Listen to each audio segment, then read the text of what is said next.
Bonjour, bienvenue à cette table ronde consacrée aux actualités du numérique à l'INHA. Je me présente, je suis Federico Nurra, chef du service numérique de la recherche à l'Institut national d'histoire de l'art et au sein du département des études et de la recherche. Aujourd'hui, nous essayerons de vous présenter des productions numériques en lien étroit avec la recherche et en particulier, nous ciblerons des programmes de recherche autour d'une figure emblématique par l'Institut national d'histoire de l'art pour son histoire et l'histoire de sa bibliothèque, la figure de Jacques Doucet. Je ne détaillerai pas ici qui était Jacques Doucet et quelle a été sa contribution à la définition même de la discipline de l'histoire de l'art, car heureusement, des personnes bien plus qualifiées que moi sont présentes à cette table ronde pour en parler. Et j'ai donc l'honneur de vous présenter les intervenants à cette table ronde qu'on a voulu équilibrer entre les aspects de la recherche stricto sensu et avec la participation de chercheuses responsables des programmes de recherche, Juliette Trey, conservatrice en chef du patrimoine, spécialiste du XVIIIe siècle français, aujourd'hui directrice adjointe du département des études et de la recherche de l'Institut national d'histoire de l'art, qui a pris le relais de Chantal Georget en tant que responsable de ces projets et qui était conseillère scientifique à l'INHA entre 2008 et 2017 et qui a lancé ces projets. Ilaria Andreoli, docteur en histoire de l'art moderne à l'université Ca' Foscari de Venise et Lumière de Lyon 2, spécialiste de l'illustration du livre et de la gravure, coordinatrice scientifique du programme La Bibliothèque d'art et d'archéologie de Jacques Doucet, Corpus, Savoir et Réseau, au sein du département des études et de la recherche de l'INHA. Et de l'autre côté, aussi sur les deux côtés, deux membres du service numérique de la recherche, experts en ingénierie documentaire et en publication numérique. Pierre-Yves Laborde, adjoint au chef du service numérique de la recherche et chargé des ressources documentaires et numériques, responsable du suivi documentaire et de la gestion des bases de données issues de ces deux programmes dans Agora, la plateforme des données de la recherche de l'Institut national d'histoire de l'art, et Jean-Christophe Carius, ingénieur de recherche en charge du pilotage de l'architecture des éditions numériques enrichies des sources inédites en histoire de l'art, développeur, expert des démarches inspirées du design et fin connaisseur du monde de la publication sur le web. Il s'avère que les deux projets qu'on présente aujourd'hui se trouvent à des moments de leur vie très différents. D'un côté, les catalogues des œuvres des collections de Jacques Doucet, projet commencé en 2008 et qui a pour but la reconstitution de ces collections, qui porte sur des centaines d'œuvres dont certains continuent de circuler sur les marchés de l'art et qui a été achevé sous la forme d'une base de données et aujourd'hui est en train d'être enrichi par une édition numérique des planches du décorateur Adrien Karbowski, désolé, qui en 1906 a dessiné un projet décoratif pour l'hôtel particulier de Jacques Doucet au 19 rue Spontigny à Paris. Et de l'autre côté, un projet qu'on peut considérer étant jeune, si on veut, car commencé en 2018, au sujet des acteurs qui gravitaient autour de la bibliothèque d'art et d'archéologie fondée par Jacques Doucet dans les premières années du XXe siècle, donc entre 1909 et 1917. Et ce projet a donné la vie à une base de données riche et alimentée en continu, mais qui, à l'état actuel, n'a pas encore été exploitée numériquement. Donc, d'un côté, un projet numérique en route d'accomplissement, et de l'autre, un projet à l'énorme potentiel numérique et en même temps à l'énorme complexité. Aujourd'hui, j'ai la tâche ardue de modérer cette discussion, qui s'annonce quand même riche et passionnante. Et je pose ma première question à Juliette et Ilaria, aussi banale que fondamentale. Qui était Jacques Doucet et quel est aujourd'hui l'intérêt pour la recherche en histoire de l'art d'enrichir et documenter les connaissances autour de sa figure, de ses collections et de sa bibliothèque et du réseau qu'elle a permis de constituer au début du XXe siècle. Je laisse donc la parole à Juliette. Merci beaucoup Federico. Donc c'est effectivement une vaste question et je vais commencer à y répondre en évoquant Jacques Doucet comme collectionneur du XVIIIe siècle.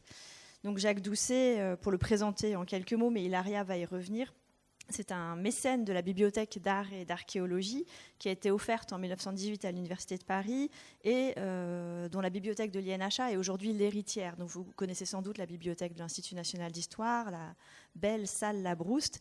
Eh bien, à l'origine de cette salle Labrouste, il y a la bibliothèque de Jacques Doucet. Donc pour l'INHA, Jacques Doucet, c'est vraiment une figure fondatrice. Il est aussi connu comme collectionneur d'art moderne, propriétaire des Demoiselles d'Avignon qu'il a acquis à Picasso, il a acheté à Picasso en 1924, d'œuvres de Marcel Duchamp, de Marie Laurencin, d'Henri Matisse. Je vous recommande d'ailleurs, si vous passez à Avignon cet été, d'aller voir l'exposition qu'il y a au musée Angladon, qui a été coproduite avec l'INHA. Mais ce qui nous intéresse aujourd'hui, c'est un aspect moins connu de Jacques Doucet. C'est Jacques Doucet, collectionneur du XVIIIe siècle. Et donc vous voyez ici quelques œuvres de sa collection avec Vigée Lebrun, Romney, Watteau, Maurice Quentin de la Tour. Des œuvres dont une grande partie se trouve aujourd'hui dispersées dans des collections publiques et privées. Alors Jacques Doucet commence à travailler dans les années 1870, d'abord dans le commerce familial d'industrie chemisière, de confection de lingerie, de dentelle. Donc il n'est pas issu d'une famille de collectionneurs. Et c'est au moment où il commence à travailler qu'il commence à faire ses premières acquisitions. Il raconte à Félix Fénéon que les premières acquisitions qu'il fait, ce sont des œuvres impressionnistes. Et donc il ne commence pas par le XVIIIe siècle. Il achète aussi quelques œuvres d'art asiatique.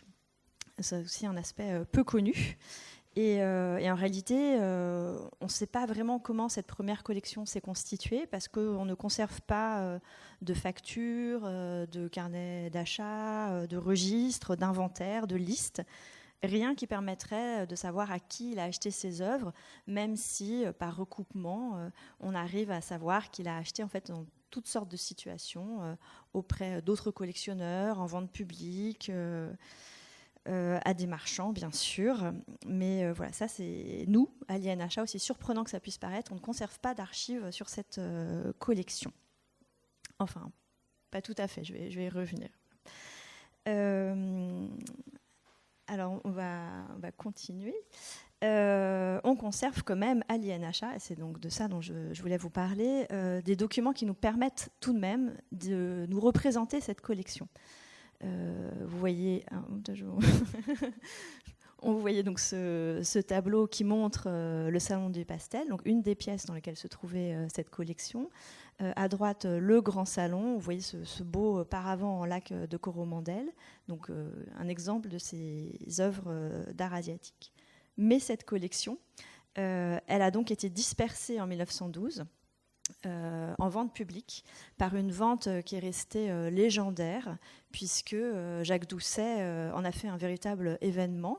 Il a même mis des encarts publicitaires dans la presse outre-Atlantique pour que les acheteurs américains puissent entendre parler de cette vente.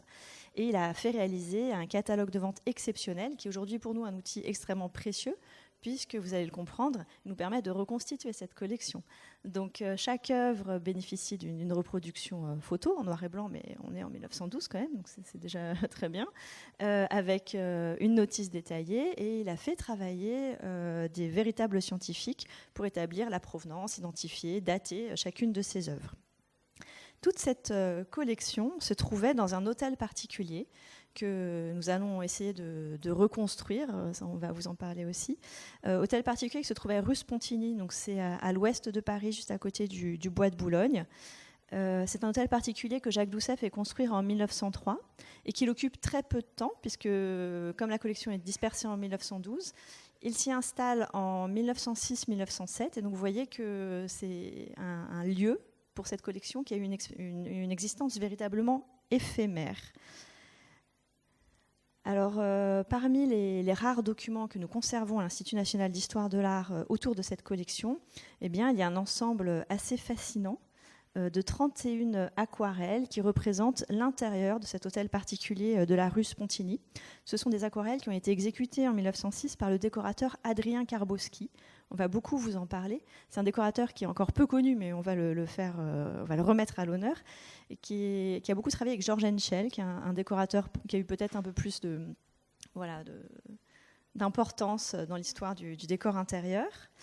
Et l'intérêt de ces dessins, c'est qu'ils représentent chacune des élévations de l'intérieur de l'hôtel de la rue Spontini, avec chacune des œuvres qui est représentée en détail. Et chacune de ces œuvres, vous le devinez déjà, mais on va vous en parler plus en détail avec Jean-Christophe Carius, chacune de ces œuvres est identifiable. Ces décors, pardon, je crois que j'ai encore une diapo, voilà. Ces décors, on peut aussi les identifier grâce à des photographies que Jacques Doucet a fait réaliser juste avant la dispersion de sa collection en vente publique en 1912. Et donc vous voyez à quel point les dessins d'Adrien Karbowski sont proches des photographies. Donc je précise que ce sont bien des dessins qui sont préparatoires à l'accrochage de la collection. Donc c'est vraiment un travail de décorateur. Parfois, on a cru que c'était des dessins qui enregistraient la mémoire de cette collection, mais ce n'est pas le cas. Il s'agit bien de projets.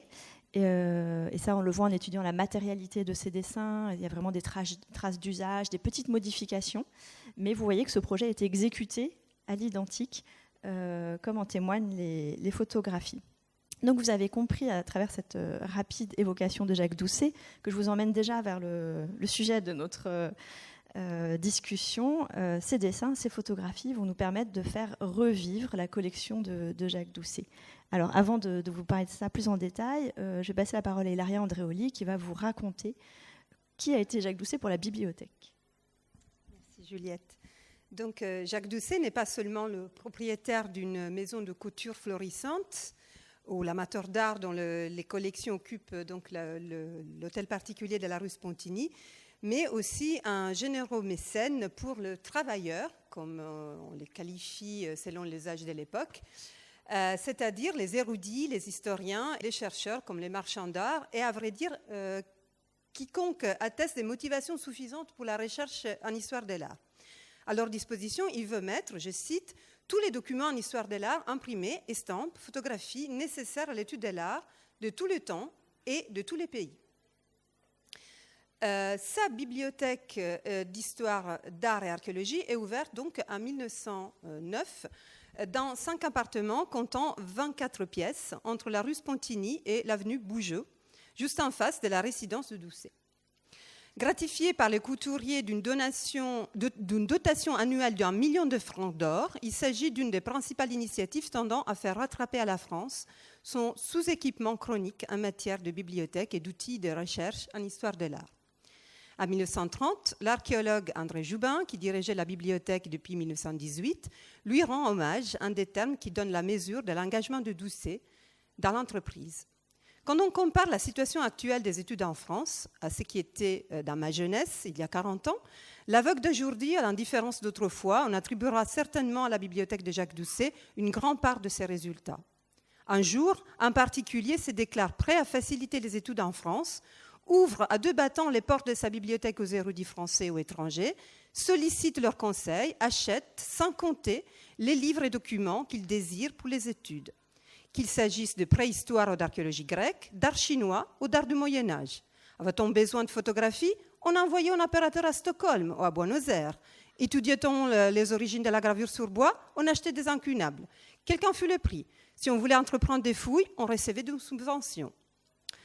Pour lancer son projet, Jacques Doucet entoure son bibliothécaire, le critique d'art et conservateur du bibliothèque René Jean, qu'il soustrait à la Bibliothèque des Arts Décoratifs et avec lequel il échangera une riche correspondance de grandes figures, comme l'archéologue nancéen Paul Perdrizet, le sinologue Édouard Chavannes, tout juste élu au Collège de France, qui ne rechigne pas à dresser de multiples listes d'acquisitions et qui consacre lui-même une partie de son temps lors de ses expéditions en Chine à acheter des documents, ou encore Arnold van Gennep, célèbre pour la chronique des études sur le folklore qui tient pendant des années dans le Mercure de France et pionnier de l'ethnologie, sans oublier Victor Segalen, qui trouve par ailleurs auprès de Doucet une appréciable aide financière, ou encore les archéologues Salomon et Théodore Reinach. Chaque collaborateur doit explorer un champ documentaire particulier dans le but de couvrir, au bout du compte, l'ensemble du domaine conçu alors comme historique, même s'il a remonté dans le temps relevant de l'histoire de l'art. L'extension de ces domaines est à la fois géographique, les arts du monde, et historique, même s'il a remonté dans le temps et d'une certaine façon secondaire, par rapport à la préoccupation synchronique. L'ambition panoramique du projet, destinée aux chercheurs contemporains, mais plus encore aux générations futures, implique un croisement des regards et des points de vue qui mène à une grande diversité de fonds rassemblés. Si les fonds patrimoniaux sont magnifiques, ils ne doivent pas faire oublier les fonds documentaires, par définition moins spectaculaires, mais souvent plus originaux. On achète tous azimuts, on commande, on complète, on s'abonne, on recueille, on copie, dans un permanent souci du didactisme, d'efficacité et de complétude.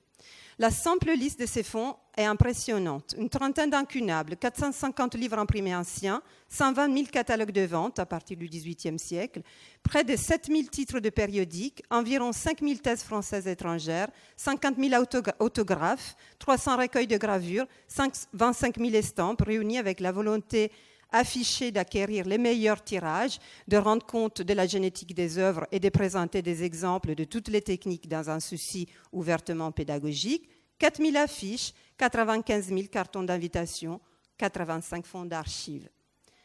À cela s'ajoute une exceptionnelle collection de 280 000 photographies. En matière de photographie, l'ambition des Doucet est vraiment sans limite. Il achète massivement les reproductions des grands éditeurs photographiques, lance des campagnes de prise de vue systématiques dans les musées français comme à l'étranger, acquiert des tirages photographiques étrangers pour couvrir tout spécialement le Caucase, l'Arménie ou la Russie, et généralement les hauts lieux de l'art à travers le monde. Il puise aussi abondamment dans les réserves d'Alger. La collection prend bientôt des proportions si monumentales que le critique Claude Roger Marx s'exclame en 1921 au sortir du Congrès international d'histoire de l'art. L'Angleterre, l'Allemagne nous envient une telle institution. Grâce à elle, Paris devient vraiment le centre de toutes les recherches esthétiques. Le Congrès l'a bien compris, en émettant le vœu qu'une collection complète de photographies des œuvres de tous les musées du monde soit constituée à la bibliothèque. Déjà, les fonds Doucet en comprenaient plus de 5 000. Quel instrument de travail incomparable pour les artistes et les historiens. Donc, non content de rassembler une immense documentation, Doucet eut l'ambition de donner accès au maximum de la production mondiale en histoire de l'art, avec le fameux répertoire d'art et archéologie issu des dépouillements des périodiques français et étrangers, dont le sous-titre donne bien ses intentions. Publication pour faciliter les études d'art en France. Le préambule du répertoire prend dans cette perspective un tour qu'on qualifierait aujourd'hui d'interactif. Le but principal de ces répertoires consiste à dépouiller de façon complète les revues spéciales d'art et archéologie spécialisées d'art et archéologie éditées en France et à l'étranger. Il se propose également de signaler les articles traitant d'art et archéologie publiés en France par les sociétés savantes, les périodiques de tout genre, les magazines et les journaux. Nous nous efforçons en outre d'atteindre le plus possible de publications généraux et des journaux publiés en France, mais nous ne pouvons espérer tout voir. Des publications nous échapperont, comme aussi des articles d'art publiés par des revues ne traitant pas habituellement de ces questions. Aussi serons-nous particulièrement reconnaissants aux personnes dont les indications, les envois d'articles, les tirages à part nous permettront de combler des lacunes. Si le public lettré et savant s'intéresse à ce travail, nous pouvons un jour joindre au dépouillement de revues la liste des ouvrages récemment parus, des catalogues de vente, des livres d'exposition. Ces publics savants et lettrés est même invité à signaler les ouvrages manquants pour que l'acquisition soit faite dans les meilleurs délais. Troisième et dernier aspect de l'activité de la Bibliothèque d'art et archéologie des origines, la production, par-delà le répertoire, d'instruments scientifiques originaux pour l'histoire de l'art. Un travail systématique est mené dans les grands fonds d'archives français par d'anonymes employés, érudits locaux, employés de libraires, jeunes chartistes ou étudiants qui dépouillent et copient correspondances d'artistes et sources diverses ou rédigent des dictionnaires comme le dictionnaire des artistes et ouvriers d'art. La déclaration de guerre de 1914 brise cet élan. Son personnel est mobilisé, la bibliothèque ferme ses portes et les entreprises documentaires sont interrompues. En 1918, Doucet offre sa création à l'Université de Paris car elle a acquis à ses yeux une dimension suffisante pour être confiée à une institution officielle. Installée dans les locaux de la Fondation Salomon de Rothschild de Rouberrière, pour être ensuite transférée à l'Institut d'art et archéologie de l'Université de Paris, rue Michelet, elle constitue aujourd'hui le noyau de l'actuelle bibliothèque de l'Institut national d'histoire de l'art et occupe la légendaire salle La Brousse, autrefois salle des imprimés, de la Bibliothèque nationale sur le site Richelieu. Merci beaucoup, Juliette et Laria, de cette présentation, du respect strict de temps en pratique, qui nous a donc permis de mieux comprendre la valeur de ces deux projets de recherche autour de la figure fascinante de Jacques Doucet. Et je me permets donc maintenant d'interpeller les côtés documentaires et numériques de cette table, donc en vous demandant quelle est la valeur ajoutée de l'ingénierie documentaire et du numérique en sens large pour contribuer à enrichir les connaissances et les savoirs autour de ces deux projets. Je vous laisse la parole, Pierre-Yves et Jean-Christophe, pour nous présenter les données, la modélisation et le développement numérique en cours. Donc, d'abord. Alors, le programme de recherche développé autour de la bibliothèque d'art et d'archéologie de Jacques Doucet, Corpus, Savoir et Réseau, dirigé par Hilaria et Sophie Liesevic, et avant elle par Pascal Cugy, Caroline Fieschi et Marianne Sarda, se déploie sous la forme d'un séminaire de recherche qui a pour titre « Un laboratoire pour l'histoire de l'art, la bibliothèque d'art et d'archéologie de Jacques Doucet » et un carnet de recherche sur la plateforme Hypothèse d'Open Edition qui s'intitule « Bibliothèque d'art et d'archéologie Jacques Doucet, un carnet de recherche de l'Institut national d'histoire de l'art ». Donc, en dehors d'un axe de recherche centré sur les collections d'ouvrages et de documents patrimoniaux acquis par la bibliothèque d'art et d'archéologie, il a semblé opportun de se concentrer sur les acteurs de la bibliothèque sous la forme d'une base de données sur laquelle nous allons nous concentrer. Donc, l'étude des sources bibliographiques et archivistiques a permis d'établir un corpus initial de 300 noms d'acteurs ayant gravité autour de la bibliothèque d'art et d'archéologie. Donc des collaborateurs directs, des conseillers, des lecteurs, des rédacteurs, des donateurs ou encore des fournisseurs. Ces acteurs regroupaient à la fois des personnes physiques ou des personnes morales, comme la Société des Amis de la Bibliothèque d'art et d'archéologie ou la Société d'iconographie parisienne. Ce tableur de travail établi sur Excel s'est transformé, donc regroupe ces 300 noms, et s'est transformé peu à peu en tableau de suivi en tentant de hiérarchiser un niveau de documentation disponible pour chacune de ces entrées, la présence ou non d'une notice dans la base de données et son stade d'avancement. Donc les intentions du projet ont été formalisées dans un document accessible en ligne, précisant les principes généraux établis avec la constitution d'une base de données prosopographique. Donc cet outil semblait en effet le plus pertinent pour décrire ce réseau mouvant des acteurs au rôle peu défini et à la place de chacun d'eux dans l'écosystème de la bibliothèque. Donc ce document décrit également les grandes zones descriptives des notices calquées sur le formulaire de saisie de la plateforme de données de la recherche de l'INHA et Agora. Donc identification, activité, commentaires biographiques, thèmes d'études, documentation, rapports et réseaux.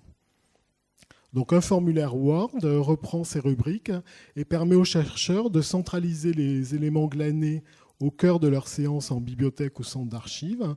Cela leur permet d'ouvrir autant de fichiers que de notices en cours de constitution. Un guide de saisie a aussi été établi afin de reporter au mieux dans la base de données les informations recueillies une fois que la recherche est devenue mature pour un acteur. Il permet de préciser de façon pratique où les informations doivent être reportées dans le formulaire de saisie et sous quelle forme, à la fois pour des questions de présentation formelle que des questions documentaires. Donc la base de données a été naturellement intégrée à Agora, qui est notre outil documentaire phare à l'INHA. Donc sa présentation permet de retrouver de façon synthétique son descriptif, les équipes impliquées, leurs responsables, les liens aux autres productions du programme, une citation, etc. Donc c'est là que se trouve également ce document, les principes généraux, qui peut donc être téléchargé. Donc, dans l'organisation de la donnée proposée par INHA, cette base de données bio-bibliographique se développe sur deux tables, les personnes et les références, auxquelles peuvent être ajoutés des médias, donc des images en l'occurrence. Donc, on essaye d'illustrer les notices du corpus initial afin de les identifier facilement avec un portrait et ou un échantillon d'écriture et à défaut l'estampille de la bibliothèque d'art et d'archéologie. Donc si nous prenons comme exemple la notice de René Jean, le premier bibliothécaire de la BAA, nous pouvons voir comment dans la zone d'identification, l'information est répartie dans les champs structurés, comment les champs indexés ont recours à des thésaurus, ou encore comment les dates utilisent des formats spécifiques. Que soit rendu hommage ici au travail formidable réalisé par les chargés d'études et de documentation de l'INHA, donc Claire Dupin de Béza, Alix Pérard, Lucie Proin et Antoine Robin, épaulés par des chargés de documentation, Myriam Chevalier, Lucie Lachenal et Marie Tchernia, ici présente. On ne peut que se féliciter de ce travail scientifique très poussé, où chaque assertion est vérifiée et sourcée, montrant pour cette zone d'identification les différentes formes de noms, les lieux et dates de vie et de mort et l'entourage familial. La zone activité, toujours avec cet exemple de René Jean, permet de suivre le déroulé de sa carrière avec des liens à des notices organismes pour les rattachements institutionnels, le recours au thésaurus des lieux où tous les termes sont géoréférencés, ainsi que des commentaires textuels venant en complément de l'information structurée. Donc, la zone des thèmes d'études permet également le recours à des thésaurus géographiques, de périodes ou thématiques, ainsi que des liens à des notices pour spécifier par exemple les artistes étudiés.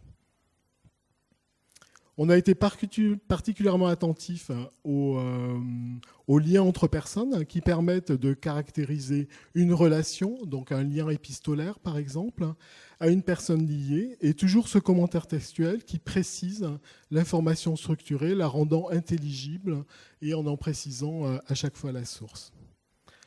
Donc une importance particulière a été accordée également aux références bibliographiques qui tentent d'être exhaustives pour les bandes chronologiques du programme, donc 1909-1917, ce qui, pour des personnes particulièrement productives, peut dépasser 700 références pour une seule notice. Donc ces références bibliographiques ou archivistiques font l'objet d'une saisie au préalable dans la table des références, avec un formulaire de saisie spécifique. En plus des liens à ces notices, les références sont caractérisées, permettant de différencier, par exemple, la bibliographie de la personne de sa fortune critique. Donc la structuration de la donnée s'effectue pour d'autres zones des notices que nous ne détaillerons pas ici, comme les coordonnées, donc les différentes adresses auxquelles ces personnes ont habité, donc des adresses professionnelles ou personnelles, la biographie précisant les opinions politiques si elles sont connues, les prix et distinctions reçus, les collections personnelles si ces personnes en avaient constitué, les langues parlées ou les pays visités, autant de renseignements qui, dans cet écosystème, pourra s'avérer important ou non, voilà. Ainsi que des sources en ligne qui renvoient bien sûr à d'autres référentiels existants. Donc un mot pourtant sur la gestion documentaire, une zone qui permet d'indiquer source et licence des notices, donc toutes sous licence ouverte sur Agora, sauf pour les images qui peuvent être soumises à des droits spécifiques. C'est dans cette zone que les rédacteurs des notices sont cités, l'octorialité étant tout à fait compatible avec l'ouverture des données. On remarque également que les notices d'Agora peuvent être mutualisées entre bases de données, chacune profitant de l'apport des autres. Donc c'est le cas par exemple des notices du dictionnaire des élèves architectes de l'École des Beaux-Arts de Paris, où la formation scolaire d'un acteur sera particulièrement détaillée. C'est d'ailleurs cette mutualisation des notices qui a fait adopter le parti pris de les publier au fur et à mesure de leur complétude. Et donc, même si le projet est en cours, donc, il y a déjà actuellement énormément de notices qui sont publiées et donc tout à fait accessibles par vous-même sur Internet. Donc, en dehors du corpus initial des 300 noms correspondant à des notices très fouillées, comme celle de René Jean qu'on a vue, de nombreuses notices ont été créées, beaucoup plus succinctes, au fil des besoins des institutions ou personnes en lien. Par exemple, la société artistique L'Art pour tout, dont Henri Nock était membre, ou la notice de Georges Elbrun, qui était membre de l'Association des Amis de la Bibliothèque d'Art et d'Archéologie.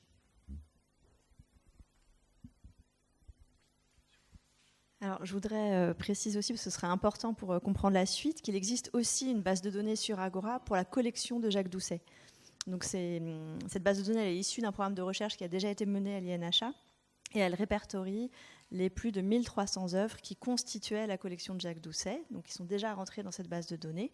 Mais Jean-Christophe va vous expliquer quels sont aussi les autres corpus qu'on peut exploiter. Oui, quelle était la question, Federico, déjà, que tu nous as posée ? C'était l'intérêt d'avoir quelle est la valeur ajoutée de produire des ressources documentaires et numériques autour de ces projets. Pourquoi mettre à disposition les sources ? Pourquoi développer des outils performants à l'usage des chercheurs ?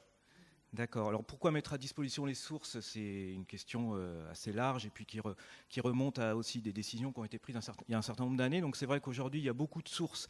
Il y a eu une grande vague de numérisation dans les archives, dans les bibliothèques, ce qui fait que maintenant, il y a beaucoup de sources qui sont accessibles et à partir desquelles on peut travailler.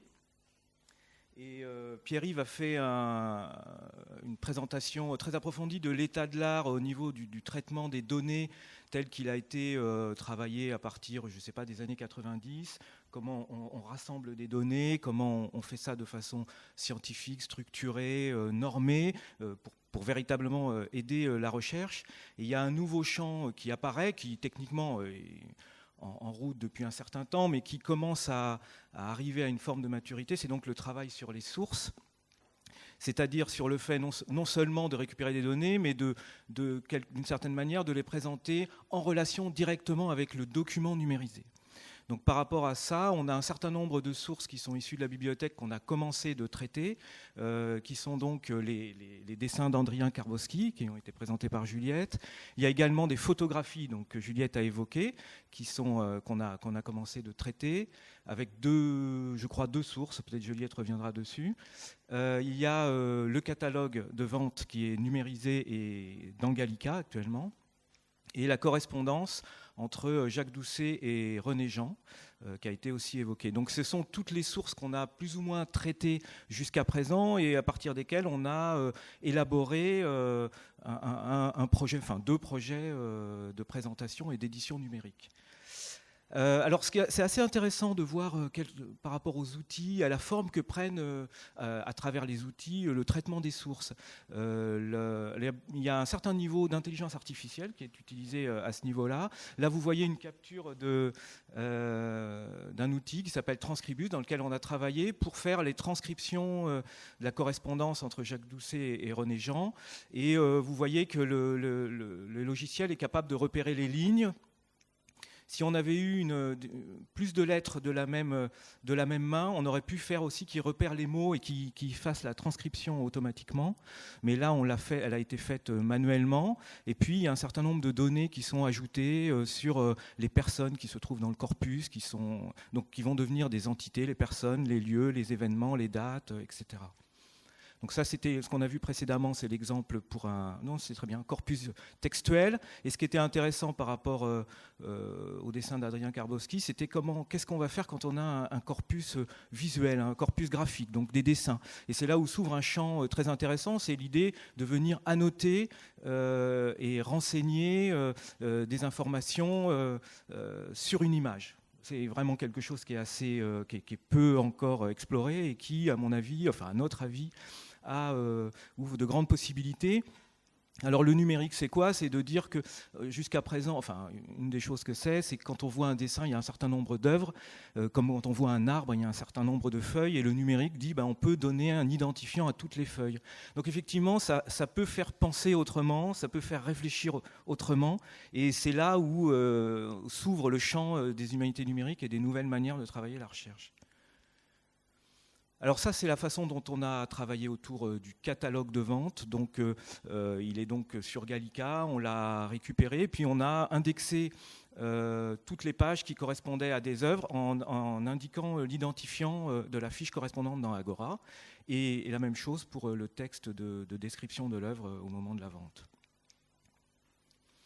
À partir de ce travail de préparation, par exemple, le corpus des planches d'Adrien Karboski il est à plat, on va dire, dans la bibliothèque. Et le premier travail, ça a consisté à rassembler les planches par décor, donc c'est le travail de la chercheuse, et puis de représenter ça dans le système numérique qui va nous servir de système de réflexion et de publication. Donc on rassemble les images à la fois des dessins, à la fois des photos, par décor. Là, on utilise un logiciel qui s'appelle OMKS et qui a une grande qualité de structuration de données par rapport à des normes et des ontologies. Et ça nous permet de commencer à... Parce que tout l'intérêt du numérique, quand il accompagne le chercheur, c'est finalement d'essayer de refléter la façon dont le chercheur pense l'information qu'il traite, un peu aussi pour le libérer, pour lui permettre de penser plus loin, c'est-à-dire de faire qu'il n'ait pas dans sa propre tête en permanence l'organisation de son information, mais que quelque part elle soit inscrite quelque part pour qu'il puisse continuer de penser plus loin, on va dire. Et une fois qu'on a fait ça, qu'on a rassemblé toutes les informations que le chercheur récolte, organise dans un système d'information de données, là en l'occurrence on va produire un manifeste 3IF pour entrer un petit peu dans des aspects techniques. Et ce manifeste 3IF va nous permettre de faire de la visualisation de données assez sophistiquée et de faire un outil de présentation de l'information. En l'occurrence, sur ce projet, l'idée, c'est qu'on va pouvoir sortir tous les fragments des dessins associés à des identifiants d'œuvres. Et alors on a d'un côté, si vous voulez, à gauche, le rassemblement de toutes les images qui composent un décor, mais qui viennent de différentes sources. On a les données de description et d'informations que le chercheur a concoctées. Et on a automatiquement les remontées d'informations, des fragments d'œuvres qui se trouvent dans un décor et le lien vers les fiches d'Agora. Encore une fois, merci beaucoup aux intervenants pour avoir précisé quand même le rôle du service numérique de la recherche dans le cadre de ces projets de recherche à l'INHA et surtout comment une bonne structuration de la donnée permet ensuite une exploitation numérique fiable et surtout utile aux chercheurs. Et c'est à ces sujets, donc cette relation que je m'interroge. Est-ce que la recherche et le numérique, aujourd'hui, ou l'ingénierie documentaire, sont des silos autonomes qui se nourrissent à distance, ou bien il existe une interaction entre les ingénieurs et les chercheurs, les chercheuses du département? Et bien sûr, la question se veut rhétorique, parce que je pense que, heureusement, personne aujourd'hui doute de l'interaction entre ces deux mondes. Mais j'aimerais bien que vous présentiez la façon de travailler ensemble ou de collaborer, comme vous le préférez, au sein de ces projets et comment ces dialogues a pu enrichir ou encore enrichira, dans le cas du projet de la BAA, les programmes de recherche. Et je vous propose qu'on fasse ça comme des dialogues par binôme.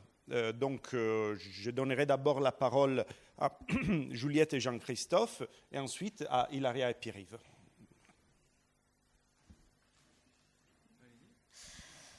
Alors, au début de ce projet qui a beaucoup évolué, j'avais une idée plutôt simple. En tout cas, c'est ce que m'a dit Jean-Christophe quand je lui en ai parlé. Donc, je voulais faire le lien entre la base de données des collections de Jacques Doucet, que j'ai évoquée rapidement tout à l'heure, et les dessins d'Adrien Karbowski. Mon idée, c'était d'identifier chacun des dessins. Jean-Christophe a parlé de fragments. Chacune des représentations d'œuvres qu'on voit sur les dessins de Karbowski et de les mettre en lien avec la base de données sur Agora. Donc ça passait par un travail d'identification des dessins, mais vous avez compris que ce n'était pas très compliqué parce que je vous ai montré des photos qui sont très proches des dessins. Et quand on met en relation ces photos avec les reproductions des œuvres dans le catalogue de la vente, finalement, on a toutes les informations. Donc ça, ce n'était pas le plus compliqué. Mais en faisant ce travail, ça m'a permis de beaucoup regarder les dessins Et c'est comme ça que j'en suis arrivée à la conclusion que je vous livrais tout à l'heure, que ce ne sont pas des dessins qui enregistrent un accrochage, mais qui sont préparatoires à l'accrochage, puisqu'on voit des toutes petites modifications par rapport aux photos, ces traces d'usage, des repentirs, de très légères différences entre les dessins et les photos. Et donc déjà, c'était très important de pouvoir aussi dater ces dessins. C'était quelque chose qu'on ne savait pas faire jusqu'à maintenant. Et si vous regarderez le projet qui est en ligne, je prends déjà un petit peu d'avance sur la suite de la présentation, le projet est déjà en ligne, et vous verrez que sur ces décors, on voit un tableau de Chardin qui a été acquis par Doucet en avril 1906. Donc on sait que ces dessins ne peuvent pas dater d'avril 1906, d'avant avril 1906, mais comme le décor est visible et visité par des journalistes dès juillet 1907, ça nous permet de dater ces dessins de 1906-1907. En se disant que ça correspond vraiment à la période d'aménagement de l'hôtel particulier de la rue Spontini. Non, je vais juste intervenir sur cette étape. C'est-à-dire qu'en gros, la façon dont on envisage effectivement l'ingénierie dans sa relation au chercheur, c'est de venir soutenir le chercheur dans sa démarche. C'est pas que le numérique passe par-dessus, ou que ce soit la recherche numérique, on va dire, qui passe devant la recherche historique, par exemple. Et là, en l'occurrence, c'est tout simplement d'offrir, je pense, à Juliette un outil. C'est-à-dire que si elle n'avait pas fait cette réflexion via l'outil numérique qu'on a mis en place, peut-être qu'est-ce que vous auriez fait ? Vous auriez fait des photocopies, vous auriez découpé, enfin on peut imaginer comme ça, vous auriez découpé les petites vignettes, etc. Donc, là, l'idée, c'est tout simplement, et je pense que c'est peut-être plus confortable maintenant à l'écran de le faire avec une micro base de données qui vous a permis de rechercher dans les différents critères que vous aviez créés. On peut d'ailleurs voir la prochaine diapo qui présente ces différents critères. Donc à la fin, c'est-à-dire qu'à la fois cette première interface, et à la fois, là, on vous envoyait des captures de son état récent, accompli. Il y a d'autres états, parce que l'idée, c'est de travailler par prototype, qui sont beaucoup plus basiques, beaucoup plus premiers ou primaires, mais qui ont servi finalement dans tout le dispositif à la fois, j'espère, mais je pense que c'est le cas pour Juliette, pour mener sa réflexion et faire ses recherches dans le corpus, et pour, côté ingénierie, comprendre la nature de l'information, comprendre voilà, les différents points sur lesquels on pouvait prendre appui pour présenter les choses, etc. Donc le premier intérêt, je pense que c'est aussi un peu comparable avec peut-être l'émergence de la photographie chez les historiens de l'art, quand ils ont commencé à pouvoir prendre des photos, par exemple, et que ça a peut-être changé leur rapport au travail. Là, l'idée, c'est tout simplement d'amener un nouvel outil qui va aider pendant le travail, mais sans venir, disons, cadrer ce travail, de préférence en tout cas. En fait, la création de cette base de données qui reprend en réalité les données de la base de données d'Agora, mais qui les met en images différemment, peut-être juste, on va revenir juste avant, ça a été une étape extrêmement importante parce que ça nous a permis de préciser quels étaient les critères de recherche qui nous semblaient intéressants pour interroger cette collection. Mon idée de départ, c'était de faire une cartographie où on aurait retrouvé aujourd'hui toutes les œuvres de la collection de Jacques Doucet. Je ne perds pas espoir, mais aujourd'hui les données sont encore insuffisantes pour que ce soit vraiment intéressant. Donc on continue à enrichir cette base de données pour un jour arriver à cet idéal. Mais ça nous a aussi montré qu'on pouvait, par exemple, voir toutes les œuvres de Watteau qui étaient dans la collection, toutes les œuvres asiatiques, toutes les œuvres italiennes, en les visualisant très facilement, en identifiant facilement aussi, parce que là on ne le voit pas, parce que ce n'est pas interactif, mais ça nous renvoie aussi vers les pièces dans lesquelles étaient ces œuvres. Et donc ça nous permet de comprendre très facilement, intuitivement, la manière dont était composé cet accrochage et cette collection. Donc c'est comme ça voilà, qu'on a construit cette base de données, donc d'abord pour nous, et puis en se rendant compte que ce serait un outil sans doute utile aux chercheurs. Alors ensuite, on peut regarder la fiche. En fait, ça illustre ce que Juliette vient de dire aussi, c'est-à-dire en gros, c'est la fiche telle qu'elle se trouve dans ce qu'on appelle l'édition Karbowski. Donc c'est une fiche qui est composite. Elle agrège des données qui viennent d'Agora, donc de la fiche Agora. Il y a également une fiche Agora qui existe. Ensuite, elle présente un extrait de la planche, l'extrait où on trouve le dessin de Karbowski.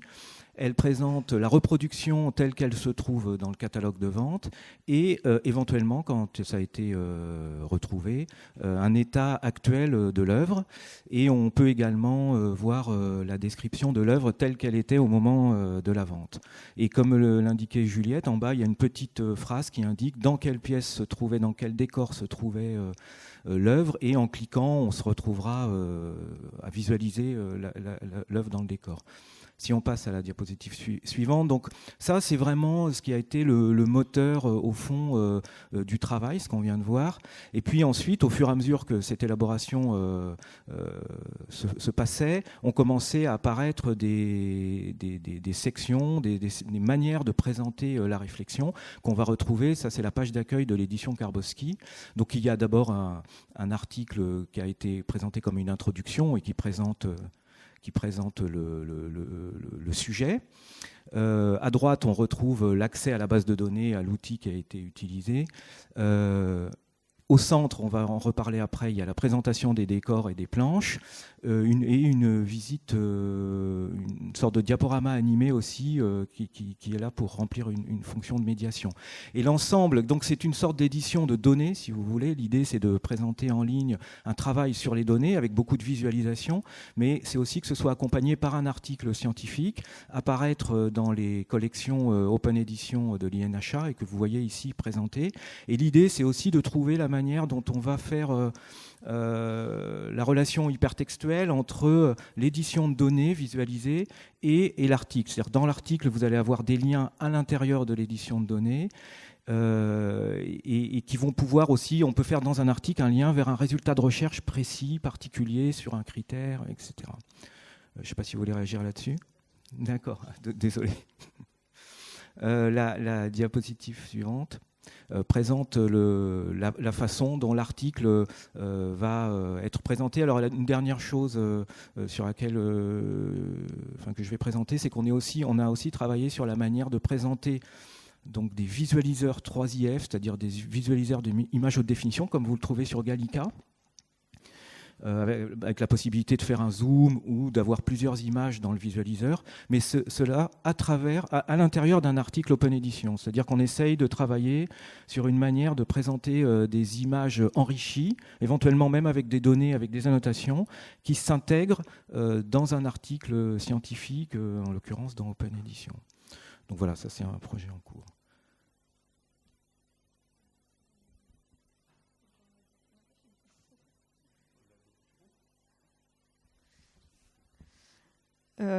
Oui, alors finalement, on se répartit différemment les parties, donc c'est peut-être moins la partie sur laquelle je suis la plus à l'aise, mais en fait, ce qu'on voulait montrer, c'était aussi le cheminement du visiteur dans l'hôtel particulier de Jacques Doucet. C'est très important pour nous de faire une mise en espace.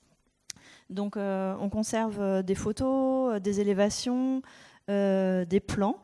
Et donc, avec Jean-Christophe, on a travaillé sur l'orientation grâce aux plans. On sait exactement quelle était l'orientation de chacune des élévations, est, nord, sud, ouest. Ça nous a permis de reconstituer les 4 pans de murs et de permettre donc, à l'internaute de naviguer du rez-de-chaussée au premier étage et ensuite, en cliquant chacune des pièces, d'entrer dans chaque décor. Alors, parce qu'il y a la diapo suivante, voilà. Et quand on entre dans un décor, on peut en voir les différentes faces. Donc vous voyez à gauche qu'on peut voir les faces des dessins, mais juste dessous, sous le plan, Jean-Christophe, avec beaucoup de patience, a localisé les différentes photos qu'on possède de ce décor. Donc on peut aussi l'explorer en photo. Et ça, c'était mon fantasme de départ que Jean-Christophe a pu réaliser, donc je le remercie beaucoup.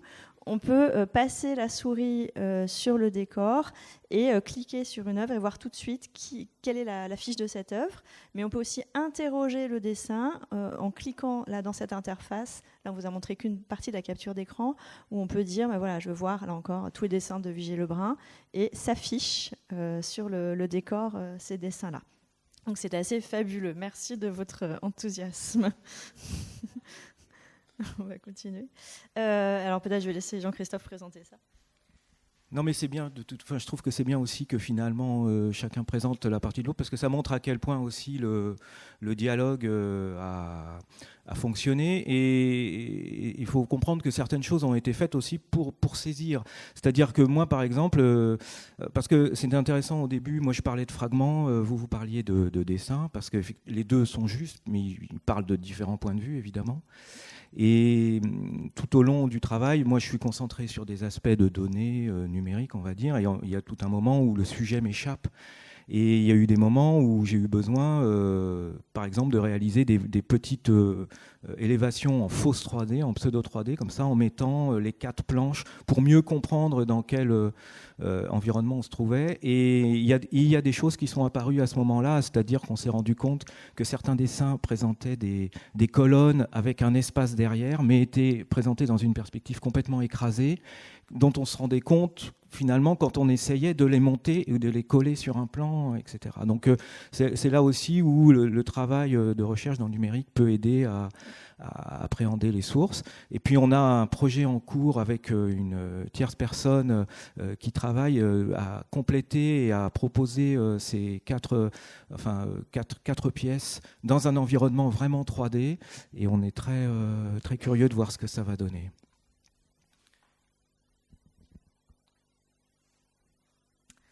Alors, donc pour moi, c'était un sujet que j'appréhendais assez facilement, qui m'était familier, mais pour Jean-Christophe, beaucoup moins. Et c'est Jean-Christophe qui m'a suggéré de réaliser ce qu'il appelait un home tour. Alors, je ne sais pas si ça vous parle, moi ça ne me parlait pas du tout. Mais en fait, c'est une forme qu'on voit sur les vidéos sur YouTube, aujourd'hui, c'est très actuel, de personnes qui font visiter leur maison. Donc j'ai découvert ça grâce à Jean-Christophe et j'ai essayé de mettre en place ce type de narration pour l'hôtel de Jacques Doucet, rue Spontini. Donc ça donne lieu à un diaporama que Jean-Christophe aussi a traité avec le Triple IF. Donc c'était aussi une technologie nouvelle pour nous, qui permet de zoomer dans les images, de les enchaîner avec fluidité, de montrer des détails, donc avec des petits commentaires qui font véritablement, qui vous prennent par la main, qui vous emmènent visiter cet hôtel particulier et vous expliquent les éléments de décor, d'accrochage, etc. Et donc tout ça, en fait, ça nous a emmené très loin du projet initial, qui était juste de mettre en lien Agora et les dessins, parce que finalement, vous voyez qu'on aboutit à une édition numérique complète, avec ce qu'on a réalisé, mettre en lien Agora et les dessins, mais aussi l'article sur Open Edition qu'on a évoqué, une base de données créée spécifiquement, ce diaporama, la visite virtuelle en 3D qu'on est en train de développer. Et on a l'ambition de rendre cette recherche accessible à un plus large public que celui auquel elle serait a priori destinée. C'était notre idée, de se dire que c'est un sujet qui peut intéresser des amateurs, des collectionneurs, et donc de donner aussi des outils de médiation pour comprendre l'histoire de Jacques Doucet, collectionneur. Alors je vais conclure peut-être rapidement sur l'histoire de ce projet qui est assez récent, puisqu'on a commencé en début 2021. Et donc, comme je le disais, il est en ligne. On va continuer à faire des développements, notamment la visite 3D. Mon article sur Open Edition qui incessamment sous peu va être mis en ligne. Mais ça va aussi déboucher sur un volet plus grand public, puisque ça fait naître un projet d'exposition. Donc on espère pouvoir présenter ce projet au musée Nissim de Camondo en mars 2023. Donc vous verrez les dessins en vrai. Et c'est assez réjouissant de voir toutes les richesses de développement qui ont été offertes par ce projet, tous les axes qu'on a pu explorer. Et c'est aussi grâce à une méthodologie itérative, chère au cœur de Jean-Christophe et que j'ai adoptée grâce à lui, qui nous a permis de faire évoluer de manière régulière le projet à partir d'une idée de départ. Alors, juste pour terminer, je voudrais insister sur le fait que si Jean-Christophe et moi présentons le projet, c'est toute une équipe qui a travaillé, donc avec Pierre-Yves Laborde pour tout le volet sur Agora, mais aussi Christophe Zang, qui est moniteur étudiant à l'INHA, pour la segmentation sur Transcribus, la collecte d'images. Et puis grâce à un mécénat, le mécénat de Féo Boiserie et de Jacques Grange, que nous remercions ici, nous avons pu recruter une chargée de recherche iconographique et de provenance, Clara Bonzac, qui travaille maintenant à l'enrichissement des notices Agora de l'ensemble de la collection de Jacques Doucet. Et donc ça, c'est aussi un effet vertueux du programme de recherche. Ça nous a permis de réactiver cette base de données et de l'enrichir au-delà de la simple collection 18e de Jacques Doucet. Donc voilà pour nous un effet extrêmement vertueux d'une idée de départ qui a évolué et s'est pleinement épanouie. Alors nous, on n'a pas les effets spéciaux, je vous préviens tout de suite. Nous, on est la force tranquille.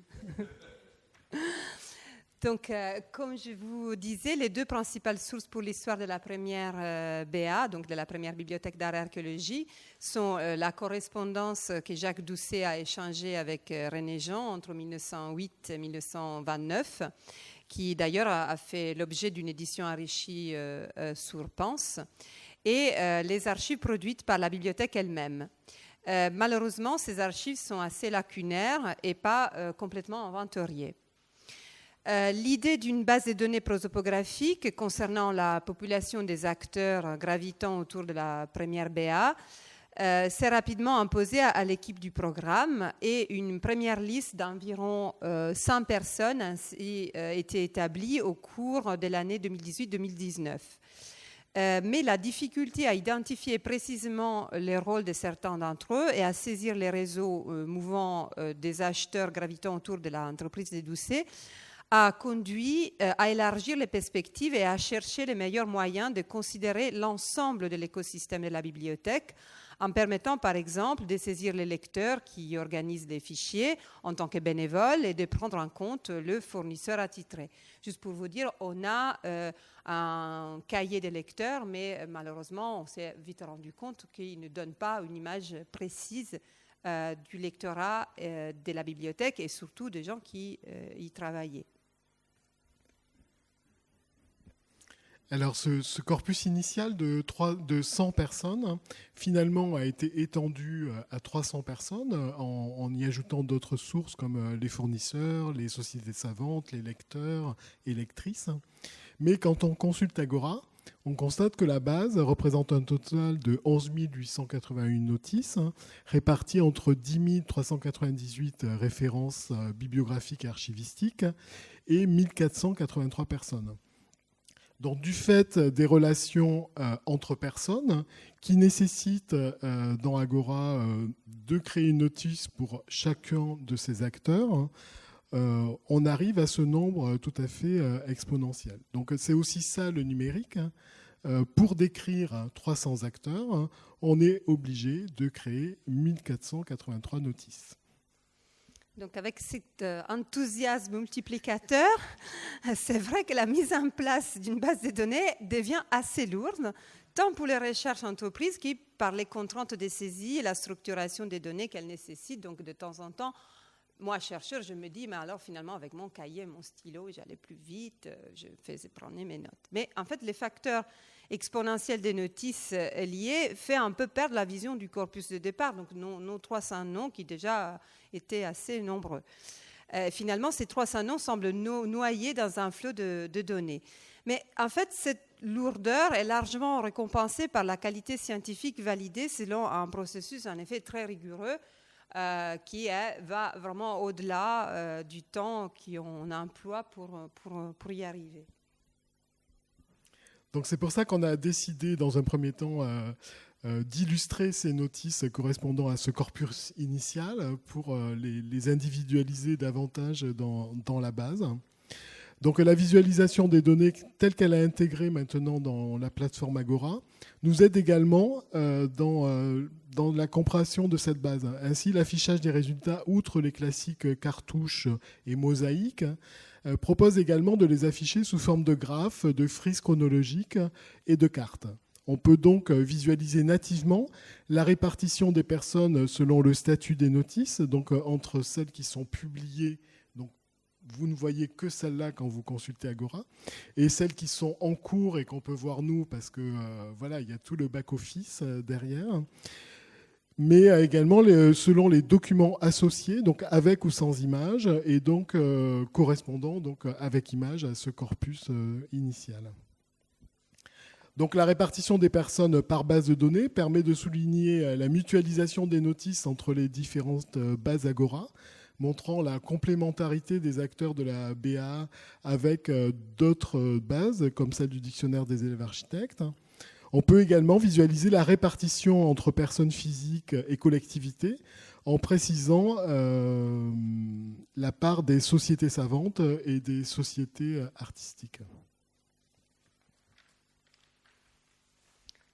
Donc la chose qui nous intéressait le plus, parce que dans l'expérience de tout le monde, aller dans la même bibliothèque ne signifie pas spécialement collaborer avec les gens qui sont sous le même toit, était cartographier ces acteurs. Donc la cartographie des personnes, c'est-à-dire la mise en relation de différents acteurs, commence en revanche à montrer les limites de cet affichage. Parce qu'en effet, elle tient compte que de 100 notices affichées par page, et la source des données aurait besoin d'être davantage précisée. S'agit-il d'un lieu de naissance, un lieu de décès, un lieu d'activité? Maintenant, on a tous les lieux mélangés. Donc, ça nous fait beaucoup de bruit autour de nos informations. En fait, chaque lieu est affiché, ce qui nous fait une seule personne peut être cartographiée autant de fois que les lieux sont présentés sur sa notice, même s'ils sont complètement inutiles à la compréhension de leur histoire et de la carrière de ces acteurs. Alors c'est vrai que cette cartographie a été conçue de façon générique afin de s'adapter à l'affichage de tout résultat de recherche, mais elle n'est pas assez précise pour les besoins de ce programme spécifique. Mais grâce à Typo 3, donc le CMS d'Agora, accessible par les contributeurs seulement, on dispose d'autres outils de visualisation plus sophistiqués, comme cette cartographie qui permet un rebond vers la notice localisée, donc ici Van Gennep. Mais le niveau de réglage ne permet toujours pas de définir exactement le champ pris en compte, donc naissance, mort, activité. Et donc il nous faudra utiliser d'autres outils permettant un ciblage plus précis des éléments cartographiés. Il le permet ? C'est pour ça qu'on l'a développé. Bon, alors il le permet déjà. Voilà.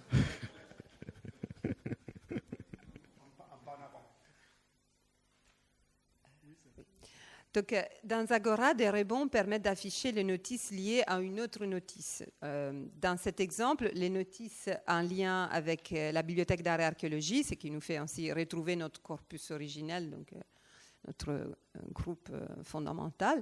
Mais on souhaiterait, bien entendu, bénéficier d'autres formes de représentation un peu plus précises et adaptées à la visualisation des réseaux qui pourront être précisées aussi au fur et à mesure de l'avancement du programme, parce que pour l'instant, on ne sait même pas si on a besoin d'autres instruments, parce qu'on a encore les idées pas assez claires, vu qu'on procède actuellement par groupe d'acteurs qui, en effet, en avançant, donnera une idée peut-être plus précise des réseaux qu'on veut créer.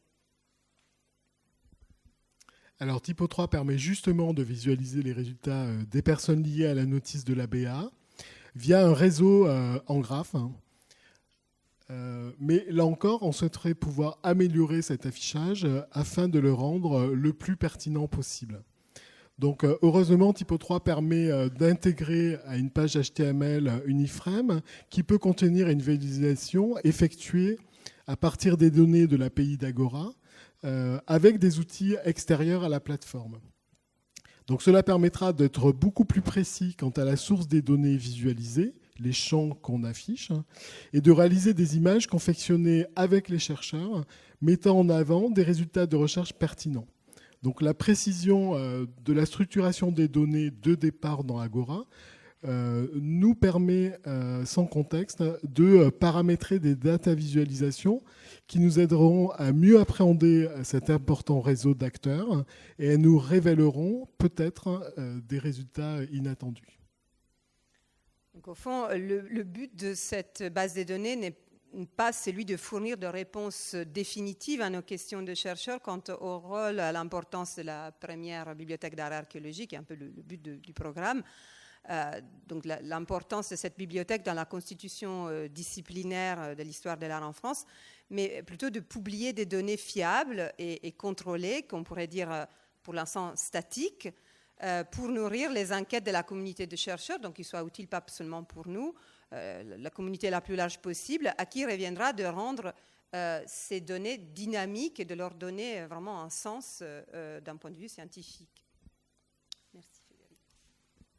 Merci à vous. Vraiment, suite à ce fabuleux panorama et cette synthèse quand même efficace qui nous a permis de lire le nœud qui lie la recherche en histoire de l'art et les avancées techniques en ingénierie documentaire et dans le monde du numérique. Il est désormais temps de clôturer cette table ronde pour laisser aussi la parole au public et répondre aux questions les cas échéantes.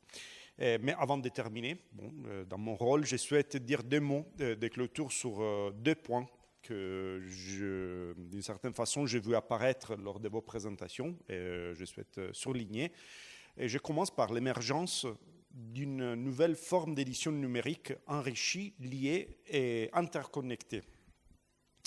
Cette nouvelle forme qu'on peut définir encore exploratoire ou de prototype a désormais trouvé sa place au sein du service numérique de la recherche de l'INHA dans la production d'objets numériques hybrides qui estompent les frontières classiques de l'ingénierie documentaire et de la publication web.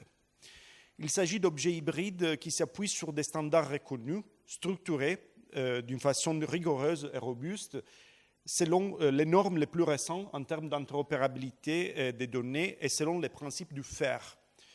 Ces principes, qui veulent la donnée facile à trouver, accessible, interopérable et réutilisable, constituent la base de nos travaux et sont les socles structurants de la base Agora même. Mais aujourd'hui, notre dialogue a été entre chercheuses et ingénieurs, alors que d'autres figures professionnelles sont appelées à contribuer et à participer de cette démarche. Je pense notamment aux professionnels de l'édition, et j'en profite ici pour remercier les services des éditions de l'INHA qui a su accompagner notre démarche pionnière et exploratoire, toujours avec un regard critique et positif, mais aussi à la composante bibliothécaire et archivistique, sans laquelle le repérage et la compréhension des sources seraient bien plus difficiles. Il s'agit donc d'un vaste travail collaboratif qui s'intègre à 360 degrés dans la démarche d'enrichissement des connaissances et des savoirs historiques. Et ensuite, et peut-être d'une façon avec un peu de prétention, j'ai voulu projeter ce travail en perspective historique avec toutes les limites de cet exercice, j'avoue. Je me permets ici de reprendre des morceaux, des discours qui ont été cités aujourd'hui et qui m'ont touché en particulier. Les premiers est l'hommage qu'André Joubin a voulu rendre à l'engagement de Jacques Doucet en comparant la situation actuelle des études d'art en France à ce qu'elle était dans sa jeunesse. Et je vois ici une comparaison dans le monde du numérique en histoire de l'art, tel qu'il était il y a 10 ans et tel qu'il est aujourd'hui, grâce aussi aux efforts faits dans ce sens par l'Institut national d'histoire de l'art et par l'engagement de la recherche française dans l'ouverture de la donnée scientifique et le développement d'outils et de services numériques pointus et à la page. Je pense notamment à Humanum et à ses consortiums, ou encore au très ambitieux projet d'Equipex Espadon. Le deuxième relève des mots de Claude Roger Marx. L'Angleterre, l'Allemagne nous envient une telle institution. Grâce à elle, Paris devient vraiment le centre de toutes les recherches esthétiques.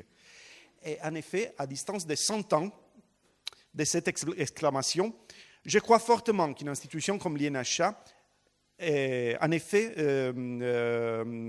est la définition d'une stratégie numérique claire comme celle qui a été menée lors de ces dernières 10 années au sein de l'établissement, devrait être un point de fierté au niveau national et international. Car il s'agit d'un exemple rare de mise à disposition, et je cite encore une fois Roger Marx, d'instruments de travail incomparables pour les artistes et les historiens. Bien sûr, je suis biaisé par mon rôle et par mon investissement dans cette démarche de transition numérique de la recherche, mais je crois sincèrement que tous nos efforts pour la mise à disposition de ces données, ces informations, ces éditions numériques enrichies, qu'il s'agisse des corpus iconographiques des vases grecs, des répertoires des tableaux italiens ou ibériques, des sources bibliographiques concernant des thèmes techniques ou encore des bases prosopographiques autour des acteurs du marché de l'art pendant l'occupation, juste pour en citer une toute petite partie, nous mettent dans les pas de Jacques Doucet et je crois que nous devrions être fiers de parcourir ensemble ces chemins. Et je vous remercie et je vous laisse la parole.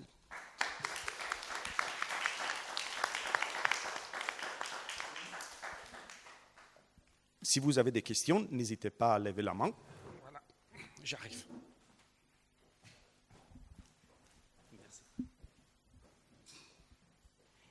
Merci beaucoup pour cette présentation collaborative. C'était super enthousiaste.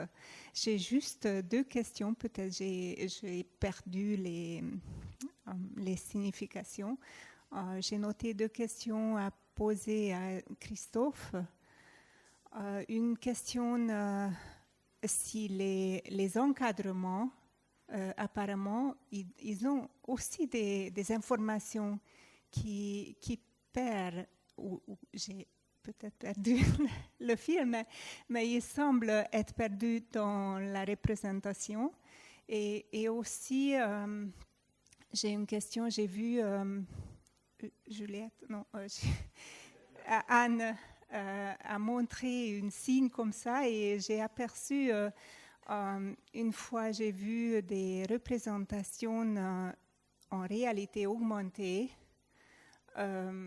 de la maison de, je sais pas qui, si ça va exister aussi, une augmentation, réalité augmentée de Jacques Doucet.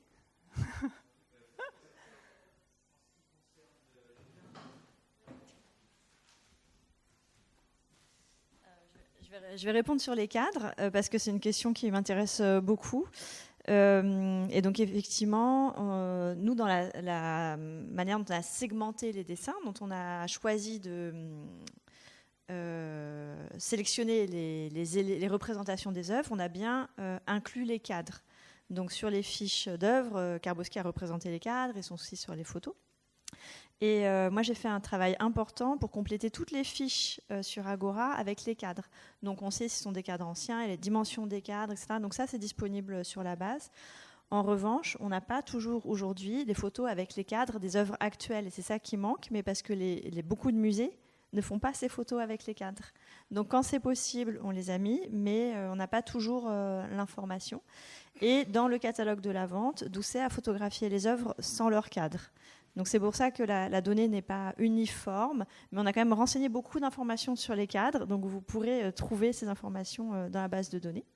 Et alors sur la visite augmentée, disons que oui, enfin idéalement bien sûr. Après, ce qu'on fait nous, c'est artisanal dans le bon sens du terme, et souvent, mais pas industriel. Et c'est vrai que souvent il y a des objets en 3D, des choses comme ça qui demandent vraiment des efforts industriels pour y parvenir.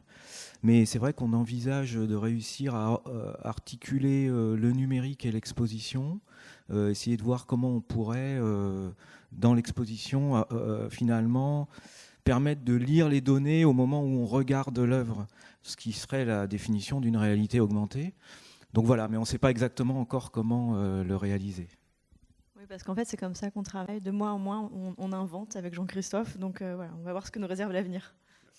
Il y a une autre chose à préciser. Pour que la réalité augmentée existe, fonctionne, il faut avoir l'objet, au moins une partie. Et il faut dire que l'hôtel particulier de 19 rue Spontini n'existe plus. Donc, ça serait de la réalité virtuelle, pas de la réalité augmentée. Ça serait une virtualisation. Et en effet, oui, bien sûr, sur les dessins, les mettre dans les contextes. Si on avait un mécène tel que Jacques Doucet aujourd'hui, peut-être qu'on pourrait penser à l'industrialisation d'un processus numérique. D'autres questions ? En fait, ce n'est pas vraiment une question, je voulais me faire écho à votre conclusion enthousiaste. En venant du passé, je travaillais, je suis arrivée en 2000 à la bibliothèque d'art et d'archéologie à l'époque, et j'en suis partie en 2012, et quand je vois maintenant tout ce qui a été fait, dont je n'aurais même pas osé rêver, je suis vraiment très admirative et très enthousiaste. Ce qui est merveilleux maintenant, c'est que je vois comment des choses qui sont entrées pendant que je m'occupais d'enrichir les collections patrimoniales, sont maintenant très utilisées. Par exemple, le tableau qui représente le salon des pastels, je n'étais pas très sûre quand même que c'était bien pour une bibliothèque d'acheter un tableau. Normalement, ce n'est pas notre... Voilà. Et puis, j'ai une petite question, mais vraiment candide. Est-ce que parce que Doucet n'était pas le seul à collectionner le XVIIIe siècle, même si sa collection était exceptionnelle. Est-ce qu'il y a des recherches comparatives sur les modes de présentation? Je suppose que ça doit aider justement à réfléchir.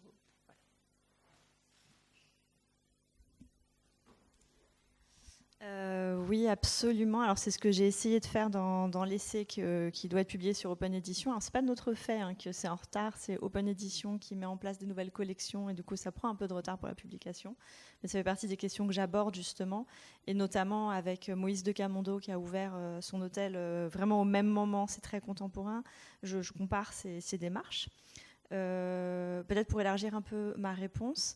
Je voulais aussi travailler, et je l'ai fait un petit peu, mais pas suffisamment à mon goût, sur la manière dont cette collection, celle de Jacques Doucet, a été ensuite accaparée, ou dont d'autres collectionneurs se la sont réappropriés. Et donc pour faire ça, j'ai vraiment cherché à renseigner les noms des différents acquéreurs à la vente de 1912 et différents propriétaires de chacun des objets qu'il y a eu jusqu'à aujourd'hui. Et ça nous permet aussi de voir le rayonnement de cette collection a eu auprès d'autres collectionneurs. Voilà, sa fortune critique en quelque sorte. Donc beaucoup de personnes, depuis qu'on a initié ce projet, nous suggèrent de faire une journée d'études autour de ce sujet. Comme vous avez compris qu'on est parti de quelque chose de tout petit et que voilà, ça s'élargit, c'est pas impossible qu'on le fasse, mais pour l'instant on l'a pas encore programmé.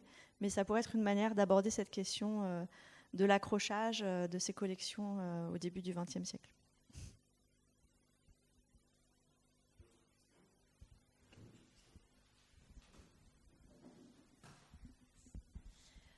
Moi, j'avais plutôt une question technique par rapport aux outils utilisés. Vous avez mentionné du coup un outil de transcription et d'annotation d'images. Vous avez utilisé le même outil pour faire les deux choses. Est-ce qu'il n'existe pas aujourd'hui des outils qui font spécifiquement de l'annotation d'images, parce que Transcribus fait plutôt de la transcription manuscrite? Et une autre de mes questions, c'était au niveau du coup de la transcription manuscrite, étant donné que c'est de la correspondance. Est-ce qu'on a aussi la possibilité de reconnaître qui a envoyé la lettre si on n'a pas, par exemple, de nom signé? Est-ce que l'intelligence artificielle peut reconnaître l'écriture d'une personne? Pas à ma connaissance. Je ne pense pas aujourd'hui qu'on soit capable... Enfin, parce qu'en fait, l'intelligence artificielle, elle s'applique à reconnaître donc les caractères manuscrits, un petit peu comme étaient au départ reconnus les caractères d'imprimerie. Et je ne pense pas qu'ils gardent l'information du scripteur. Je ne pense pas qu'ils font derrière des bases de données, des scripteurs, etc. Ils cherchent surtout à reconnaître la manière, ce qui est écrit. Donc je ne pense pas. Et oui, alors moi je connais pas vraiment d'outils d'annotation. Je sais pas si vous en connaissez. Tessel. Ouais, je connais pas.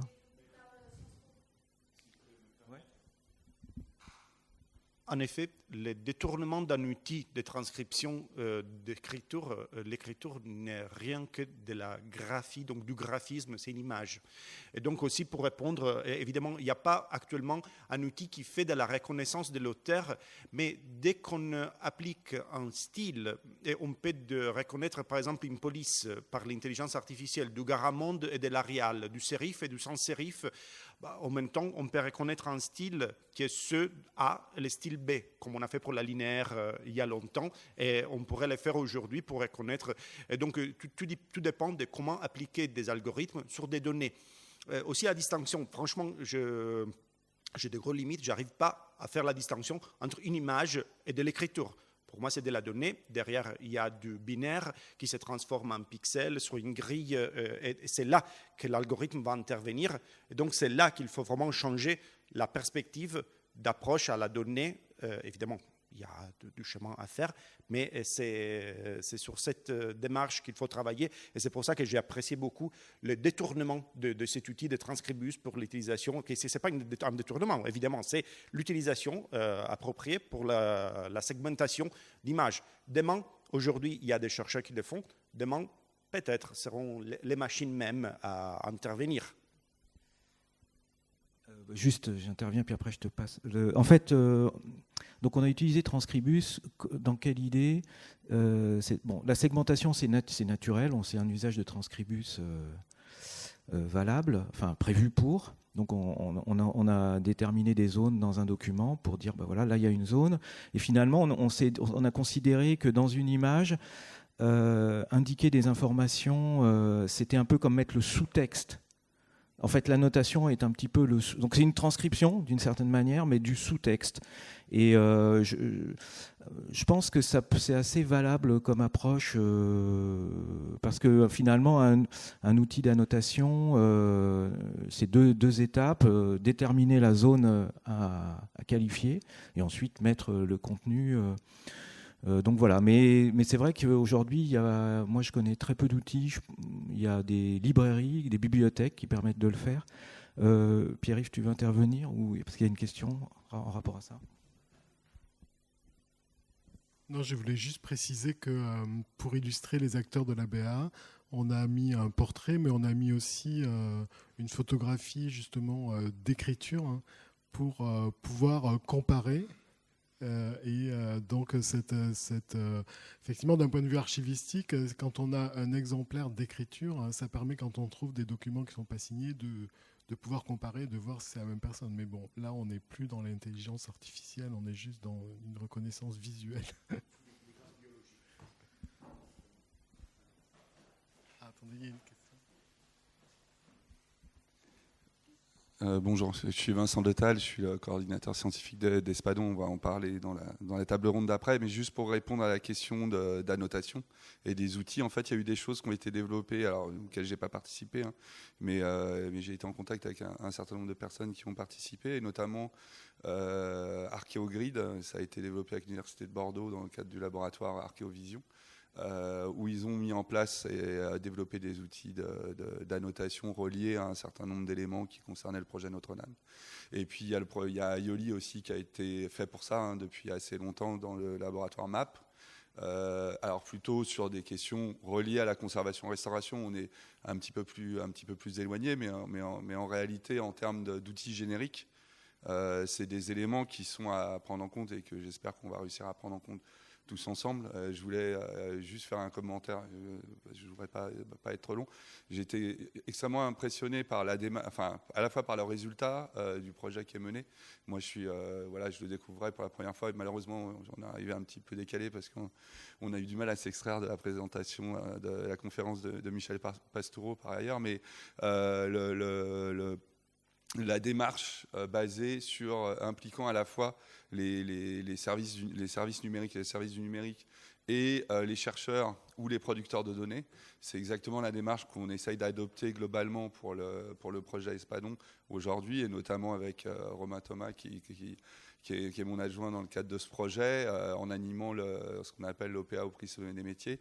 Et je crois que c'est à ce prix-là, parce que je dis bien à ce prix-là, parce que du coup, ça demande un investissement des deux côtés très important, mais qu'on réussira finalement à avoir en représentation et en questionnement, et finalement en réussite derrière d'outils efficaces, à faire cette transition numérique. Et moi, je partage complètement l'enthousiasme de Federico, d'une part au travers de ce qui est aujourd'hui le résultat d'Agora, pour avoir du coup aussi allé regarder d'un petit peu plus près de quoi il s'agissait, et la démonstration qu'on a faite là. Donc bravo pour l'ensemble du travail que vous avez réalisé.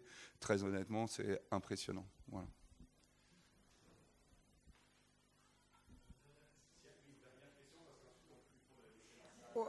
Oui, j'aimerais bien savoir si vous voulez élargir l'Agora avec le mapping qu'elle a aussi Anne fait et Pierre-Yves. Donc le cartographisation, si vous voulez élargir vers l'Europe, parce qu'il y a un réseau, tout à fait un réseau que vous pouvez utiliser aussi. Alors, il y a un réseau monde, mais qui voilà, vous avez bien compris que pour cette visualisation en réseau, il faut de la donnée structurée derrière et qu'elle est longue et difficile à acquérir et qu'il faut être extrêmement précis et extrêmement rigoureux. Donc ce dialogue avec les scientifiques pour obtenir ça, c'est pas vraiment un souci parce que un scientifique par nature, il est précis et rigoureux. Donc dans les exigences qu'on a d'un point de vue documentaire par rapport aux scientifiques, on arrive à très bien s'entendre. Mais après, le problème, c'est que c'est un travail qui est long, qui est fastidieux. Et pour en arriver à cette visualisation en réseau que je vous ai montrée, pour l'instant, on n'y est pas encore. Et il y a une espèce de trou noir dans lequel se trouvent les équipes où, voilà, avant de pouvoir arriver au graphe en réseau, il y a ce long passage. Donc là, on est un petit peu dans ce passage-là. et après, encore une fois, la visualisation en graphe, ce n'est pas une finalité en soi, en fait. On n'a pas fait cette base pour obtenir le graphe, en fait.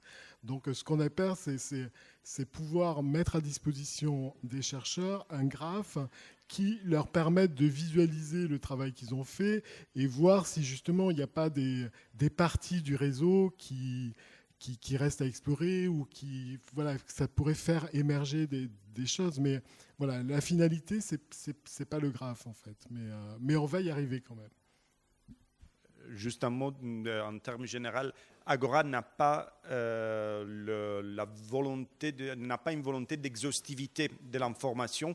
C'est une plateforme de données de recherche issue des programmes de recherche de l'INHA. Donc, l'élargissement de l'information et des données est lié à l'élargissement aussi du cadre d'enquête d'un programme de recherche. Pour l'instant, c'est celui de la bibliothèque d'art et d'archéologie de Jacques Doucet, mais on ne sait jamais pour le futur. Merci beaucoup à tout le monde. Je laisse la table. Merci.